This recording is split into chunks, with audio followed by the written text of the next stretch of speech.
Familja Geci nga Lausha duket se do të përfaqësohet në kuvendin e ardhshëm me 1 nga 7 djemt e familjes dhe jo me Marigona Gecin, e cila deri më tani për 2 legjislatura u zgjodh deputete në siglën e LDK-s. Vëllau i Gani Gecit, Fadili, do të jetë kandidat për deputet nga radhat e LDK-s në zgjedhjet e jashtëzakonshme. Lajmin e ka bërë të ditur vet Ganiu, i cili ka thënë se Fadili ka qenë gjithmonë simboli i qendresës dhe asnjëherë nuk u ka lëshuar rrugën kriminalëve. Politika është arti i sëmundshmes. Shau është loja e njerëzve të mençur. Vëllai ynë Fadil Geci do të jetë kandidati për deputet nga radhat e LDK-s, parti për të cilën kemi derdhur edhe gjak, ka shkruar ai. Ata që qëndrojnë janë gjithmonë më të fortë se ata që ikin e hynë në tub.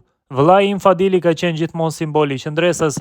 Kurrë ama kurrë nuk u ka lëshuar rrugën kriminalëve e hajnave.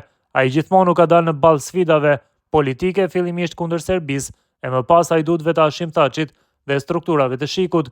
Të jesh qendrestar është e vështirë, të ikësh e të fshihesh është e lehtë. Ne kemi qëndruar dhe kemi dalë ballë kriminalëve dhe komunistave.